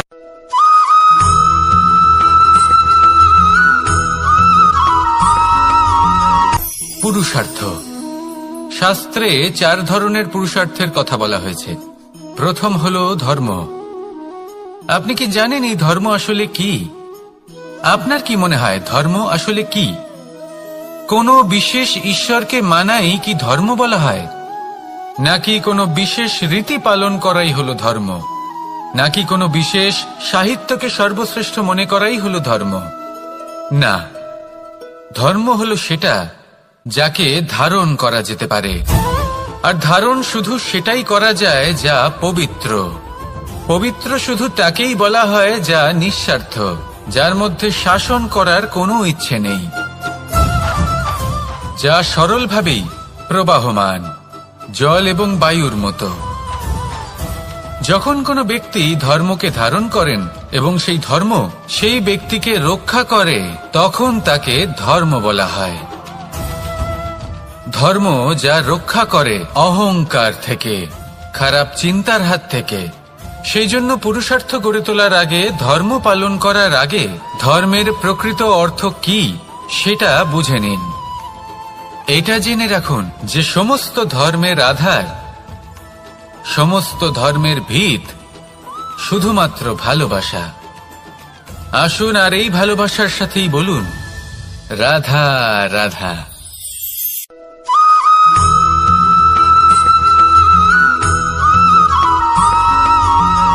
মানুষের মানসিকতা এমন হয় যে সে যতটা করে আশা করে যে তার থেকে অনেক বেশি তার বদলে সে পাবে। দেখুন, সবকিছুই আপনার ভাবনা চিন্তার উপর নির্ভর করছে। আপনি যদি ফলের বিষয়ে ভেবে কর্ম করতে থাকেন তাহলে সেটা অনুচিত। জীবনের আসল আনন্দ হলো নিজের কর্ম করতে থাকা, ফলের চিন্তা করা উচিত নয়। যদি আপনি এরকম ভাবেন যে আমি এতটা করছি, আমার এতটা পাওয়া উচিত, সেই ভাবনা অনুচিত। যদি আপনি সেবার মানসিকতা নিয়ে কর্ম করতে থাকেন, কর্মচক্রে প্রবাহিত হন, যদি আপনি এমন ভাবনা রাখেন যে আমি এতটা পাচ্ছি তাই এর থেকে অনেক বেশি আমি কর্ম করব, তাহলে নিশ্চিত রূপে আপনি যতটা করছেন তার থেকে অনেক বেশি আপনি পাবেন, আপনার আশার থেকে অনেক বেশি আপনি পাবেন। শুধু জীবনে অনেক বেশি কাজ করতে থাকুন, ফলের চিন্তা করবেন না। আর মনে রাখবেন, এই ভাবনাই সব থেকে বড় বীজ। কর্মের উপর বিশ্বাস রাখুন, জীবনে যা যা আপনি চান সবই সুখময় হবে। আসুন আর আমার সাথে ভালোবেসে বলুন রাধা রাধা।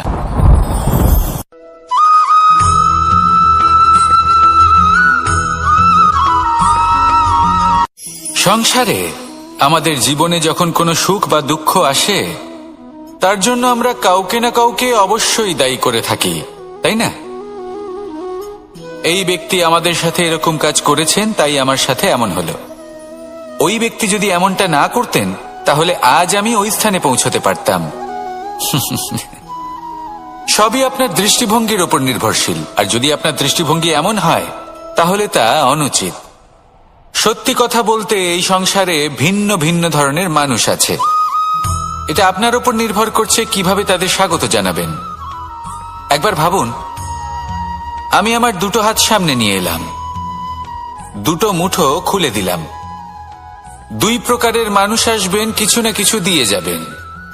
এই মুঠো যদি আমি বন্ধ করে দিই তাহলে না কেউ আমাকে কিছু দিতে পারবে, না আমার কিছু যাবে আসবে। নিশ্চয়ই বুঝতে পারছেন এই দুই ধরনের ব্যক্তি কারা এবং তারা কি দিয়ে যান। আমি যদি নিজের মুঠো খুলে দিই তাহলে কিছু ভালো মানুষ আসবেন, আমাকে আনন্দ, সন্তুষ্টি, জ্ঞান প্রদান করে যাবেন, ভালো অভিজ্ঞতা দিয়ে যাবেন। কোনো খারাপ ব্যক্তি যদি আসেন তাহলে তিনিও খারাপ অভিজ্ঞতা দেবেন, যার থেকে আমি শিক্ষা লাভ করব। এই সব কিছু আমি লাভ করতে পারি। মুঠো যদি বন্ধ করে রাখি তাহলে আমি কিছুই পাবো না। দেখুন, এই সংসারে প্রত্যেকের জীবনে এইরকম, প্রত্যেকের জীবনে সবকিছুই আছে, ভালো খারাপ দুই মানুষই আছে, ভালো অভিজ্ঞতা আছে, খারাপ অভিজ্ঞতা আছে। নির্ভর করছে আপনার উপর যে আপনি কি করবেন, এনাদের স্বাগত কিভাবে জানাবেন, কার থেকে কি বুঝবেন, কি শিখতে পারবেন, আর কোন দৃষ্টিভঙ্গি নিয়ে অগ্রসর হবেন। এটাই নির্ধারণ করবে যে আপনার জীবন কেমন হবে। আসুন আমার সাথে ভালোবেসে বলুন রাধা রাধা।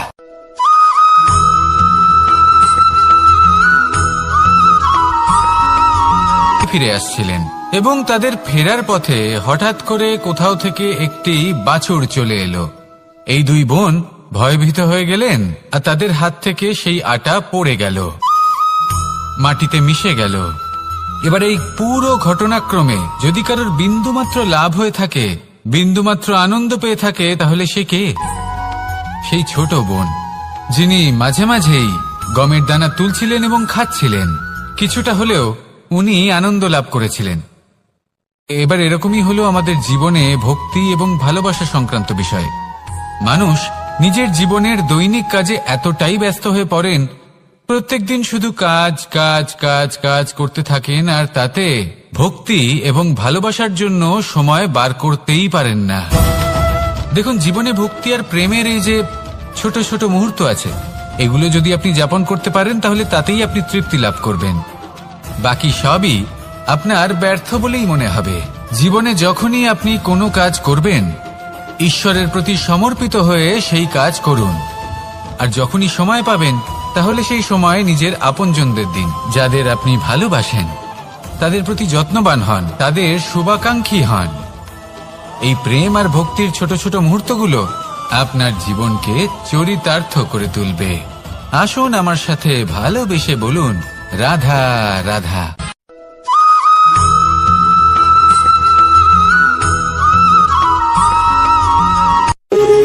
যখন মানুষের মৃত্যু হয় তখন কি হয়?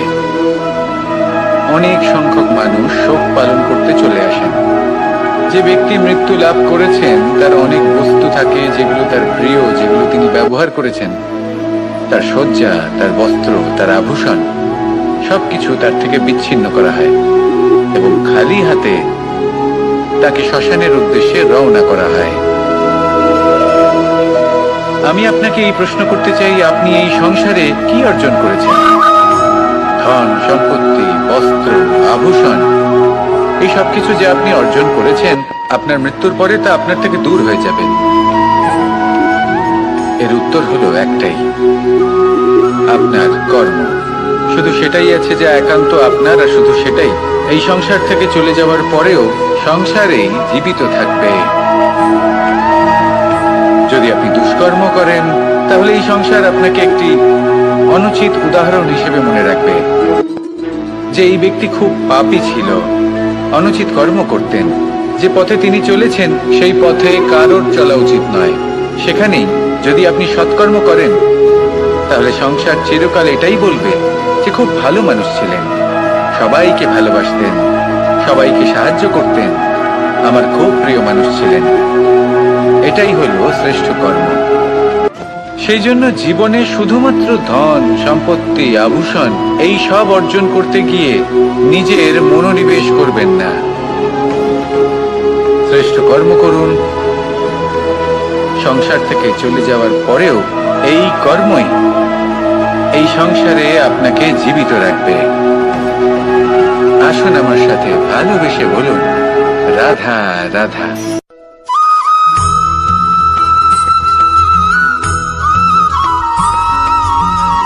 পুরুষার্থ।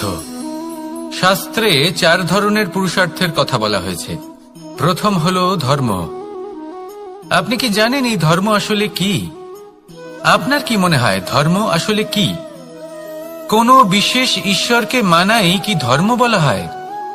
নাকি কোনো বিশেষ রীতি পালন করাই হলো ধর্ম? নাকি কোনো বিশেষ সাহিত্যকে সর্বশ্রেষ্ঠ মনে করাই হলো ধর্ম?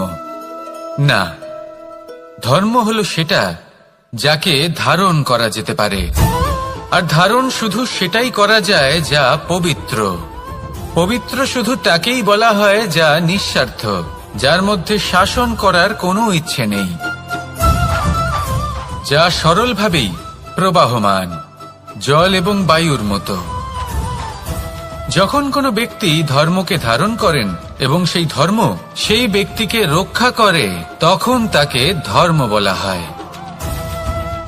ধর্ম যা রক্ষা করে অহংকার থেকে, খারাপ চিন্তার হাত থেকে। সেই জন্য পুরুষার্থ গড়ে তোলার আগে, ধর্ম পালন করার আগে ধর্মের প্রকৃত অর্থ কি সেটা বুঝে নিন। এটা জেনে রাখুন যে সমস্ত ধর্মের আধার, সমস্ত ধর্মের ভিত শুধুমাত্র ভালোবাসা। আসুন আর এই ভালোবাসার সাথেই বলুন, রাধা রাধা।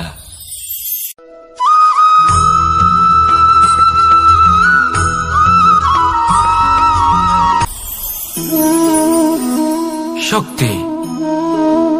এক অত্যন্ত বিচিত্র বস্তু, বা বলতে পারেন অনুভূতি।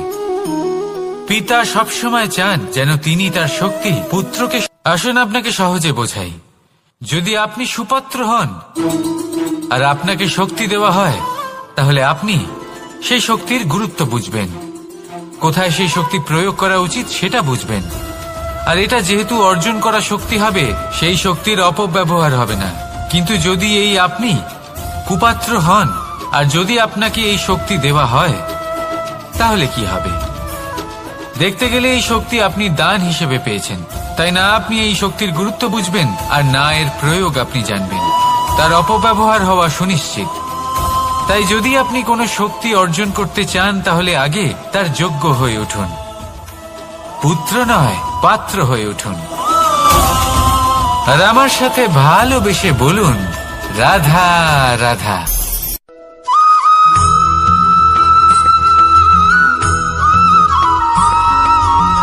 কথায় আছে যে এমন কোনো অক্ষর নেই যার দ্বারা কোনো মন্ত্র হয় না। এমন কোনো বনস্পতি নেই যা নিজেই একটা ঔষধি নয়। পৃথিবীর এমন